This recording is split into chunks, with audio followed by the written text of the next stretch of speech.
No. You didn't. I did. I mean, I don't. If I had to stand on a stage by myself, you would see urine running down my leg. I am not good at. That's really gross.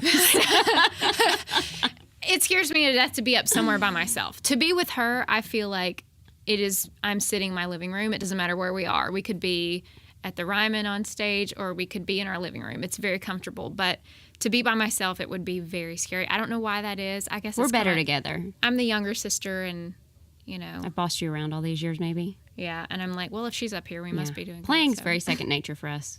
Oh, I remember we grew up singing gospel music, traveling in a van with our mom and dad, and I remember Leah. She's a very hard worker, and she had earned the money to buy her own guitar, she bought this really cool old Martin that she still plays, and she was writing. It was very second nature for her to write songs. She was 13 years old and putting these songs together, and I just remember looking at her thinking, how do you even know where the chorus goes? Like, how do you... But she just instinctively knew how to write songs. And I love writing songs, but for me, like, I'm just writing to get something out. I'm frustrated, or I have something to say, or someone's, upset me. I think I can see Leah writing songs for the rest of her life, though. But we write well together. We do.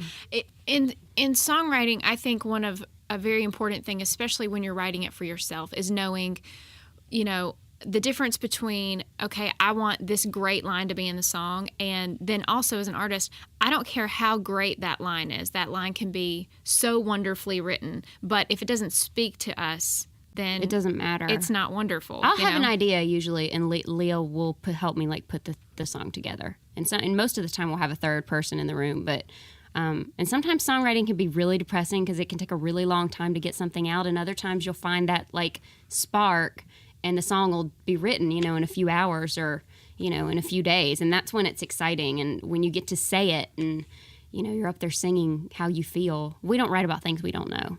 Usually about once every few weeks, I'll just call.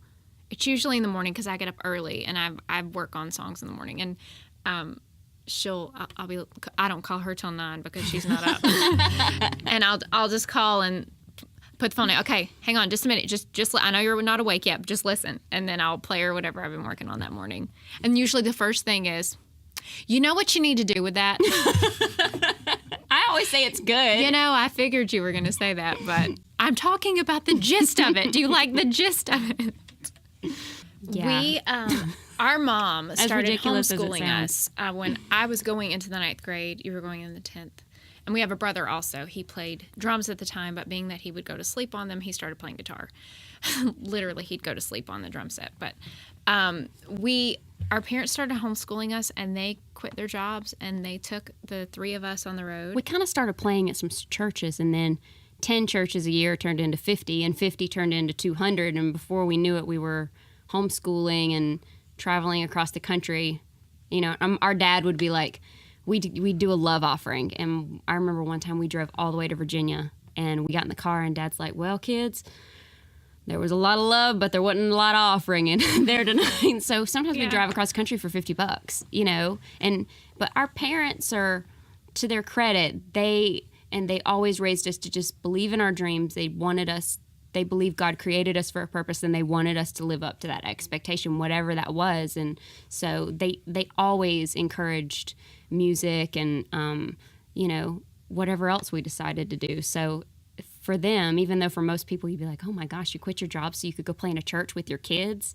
For our parents, it was normal. As an adult, that sounds insane. Yeah, and because it is. The very things that drive me crazy about our parents now are the very things that are the reason we're sitting here. It's the reason they did that. We wouldn't be sitting here had they not done that. But as an adult now, I'm just thinking, you just quit your job and just drove your kids around the country. But, they believed in us. They believed in us, and they still do. And they believed in us over the last 15 years in moments where we did not even believe in ourselves. My dad would call, and he'd be like, it's going to be okay. Pick yourself back up. You can do this. Don't quit. And now it's like, we finally gotten a record deal, and you get into things go bad or things go well, and it's like people will be like, oh, is it so hard? And I'm like, are you kidding me? Roofing houses is hard. This is easy. I get to play music. I am the most blessed person in my entire family. I'm lucky, I wouldn't say easy. I would say it's awesome. But even the lows are still highs, Yeah. Yeah, it's good. We love it. We really do.